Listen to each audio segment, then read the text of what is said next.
கிளாஸ்ல வந்து பாத்தீங்கன்னா B Ed first year second semester அதுல வந்து பாத்தீங்கன்னா பள்ளி மேலாண்மையும் நிர்வாகமும் இந்த சப்ஜெக்ட் நம்ம பார்த்துட்டு இருக்கோம். இந்த சப்ஜெக்ட்ல யூனிட் 1 தான் நம்ம பார்த்துட்டு இருக்கோம். சரிங்களா? அந்த யூனிட் 1ல இன்னைக்கு நம்ம பார்க்க போற கொஸ்டின் வந்து பாத்தீங்கன்னா ஒரு முக்கியமான 10 மார்க் கொஸ்டின். இந்த கொஸ்டின் வந்து உங்களுக்கு செமஸ்டர் எக்ஸாமுக்கு வரதுக்கான வாய்ப்பு அதிகமா இருக்கு. சரிங்களா?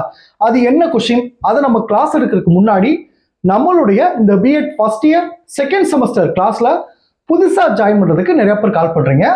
நீங்க எப்படி ஜாயின் பண்ணணும்னா என்னுடைய மொபைல் நம்பர் 9159084262 இந்த நம்பருக்கு நீங்க கால் பண்ணுங்க. நம்முடைய கிளாஸ்ல நீங்க எப்படி ஜாயின் பண்ணலாம் சொல்லி நான் உங்களுக்கு டீட்டெயிலா சொல்லிடுவேன். அதே மாதிரி புதுசா ஜாயின் பண்ணவங்களுக்கும் நான் இது வரைக்கும் நடந்த அந்த பழைய கிளாஸ் நோட்ஸ் எல்லாமே அனுப்பிச்சு வச்சிருவேன். சரிங்களா? நான் அனுப்புற நோட்ஸ் வந்து பாத்தீங்கன்னா நீங்க எக்ஸாமுக்கு எப்படி எழுதுறமோ அந்த மாதிரி இருக்கும். சரிங்களா? ஜாயின் பண்ண விருப்பப்படுறவங்க என்னுடைய மொபைல் நம்பருக்கு கால் பண்ணி டீட்டெயிலா கேட்டு நம்முடைய கிளாஸ்ல நீங்க ஜாயின் பண்ணிக்கலாம். சரிங்களா? ஓகே, இப்போ நம்ம என்ன கொஸ்டின் பார்க்க போறோம் அதை ஃபர்ஸ்ட் நான் சொல்லிடுறேன். இப்போ வந்து பாத்தீங்கன்னா என்ன கொஸ்டின் நம்ம பார்க்க போறோம் அப்படி பாத்தீங்கன்னா சிறந்த பள்ளி மேலாண்மையின் பண்புகள்.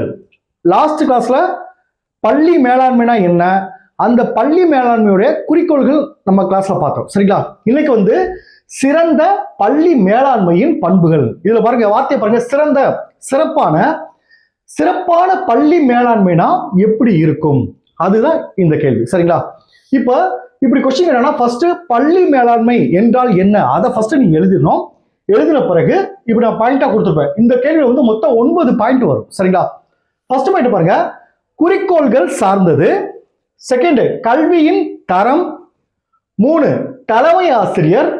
4, வளங்களை திறம்பட பயன்படுத்துதல். 5, கூட்டு முயற்சி.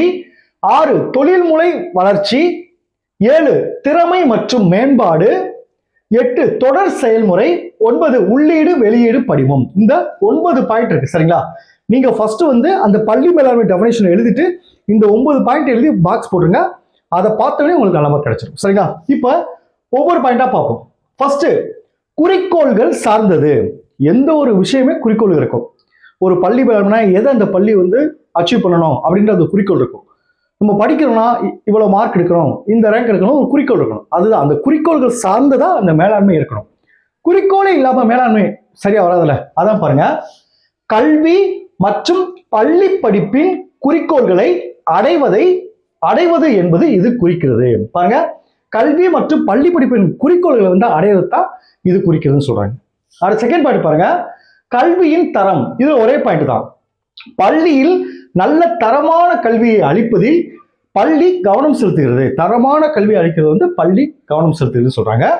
அடுத்து, தலைமை ஆசிரியர். இவர் பள்ளியின் ஜனநாயக தலைவர் ஆவார். ஜனநாயக தலைவர்னா எல்லாரும் ஈக்குவலா நடத்தணும், எல்லாருக்கும் ஈக்குவல் அந்த ரைட்ஸ் கொடுக்கணும் அப்படின்னு சொல்லுவாங்க. அதைத்தான் சொல்றாங்க. பாருங்க, இவர் பள்ளியின் ஜனநாயக தலைவர் ஆவார்.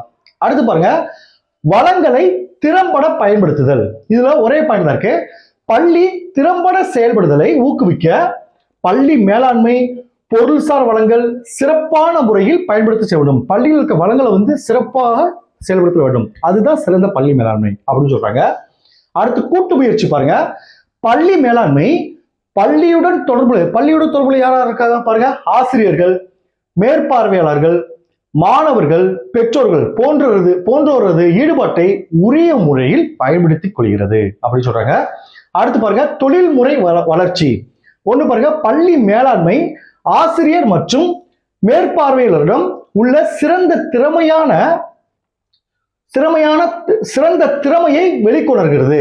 மேலும் அவர்களது தொழில்முறை வளர்ச்சியை ஊக்குவிக்க தக்க நடவடிக்கைகளை மேற்கொள்கிறது. இப்படி மேற்கொண்டாதான் அது சிறந்த மேலாண்மை ஆகும் சொல்றாங்க. அடுத்து பாருங்க, திறமை மற்றும் மேம்பாடு. இது ஒரே பாயிண்ட் தான். பள்ளி மேலாண்மை பள்ளியின் ஒட்டுமொத்த மேம்பாடு மற்றும் மேம்பாட்டு திறனை வெளிக்கொணர முயற்சிக்கிறது. அடுத்து பாருங்க, தொடர் செயல்முறை. இது 2 பாயிண்ட் இருக்கு. ஒண்ணு பாருங்க, பள்ளி மேலாண்மை என்பது ஒரு தொடர் செயல்முறை ஆகும். ஒரு வருஷத்துல நல்ல ரிசல்ட்டை கொடுத்துட்டு அடுத்த வருஷம் ரிசல்ட் கொடுக்காம தான் அது சிறந்த மேலாண்மை ஆகாது. ஒவ்வொரு வருஷமும் எல்லா மாணவர்களும் பாஸ் பண்ணிக்கணும், எல்லாமே நல்ல மதிப்பெண் எடுக்க வைக்கணும். அதுதான் சிறந்த மேலாண்மை அப்படின்னு சொல்றாங்க. அடுத்து பாருங்க, உள்ளீடு வெளியீடு படிவம். பாருங்க, பள்ளி மேலாண்மை உள்ளீடு வெளியீடு படிவத்தின் படி செல்வது. அதான் உள்ளீடு ஆசிரியரும் அந்த பள்ளியும் எவ்வளவு எஃபோர்ட் போடுறாங்களோ அதுக்கான ரிசல்ட் வரும். நம்ம எவ்வளவு உழைக்கிறோமோ அதுக்கு தகுந்த ரிசல்ட் வரும்னு சொல்லுவாங்க. அதுதான் உள்ளீடு. அவங்க எவ்வளவு எஃபர்ட் கொடுக்குறாங்க பாருங்க. பள்ளி மேலாண்மை உள்ளீடு வெளியீடு படிவத்தின் படி செயல்படுகிறது. அதாவது மேற்கொள்ளப்பட்ட முயற்சிகள், பெறப்பட்ட விளைபயன்களை, என்னென்னலாம் பள்ளி முயற்சிகள் பண்ணுச்சு, அதுக்கு என்னென்ன பயன்கள் கிடைச்சிச்சு, அதுதான் உள்ளீடு வெளியீடுன்னு சொல்லுவாங்க. அதான் பாருங்க, விளைபயன்கள் ஆகியவற்றை கவனத்தில் கொண்டு செயல்படுகிறது. இதுதான் இந்த 9 பாயிண்ட். இந்த கிளாஸ் நீங்க வந்து கவனிச்சிருந்தாவே ஈஸியாக நீங்க எழுதலாம். Okay, thank you students. நம்ம நெக்ஸ்ட் கிளாஸ்ல பார்ப்போம்.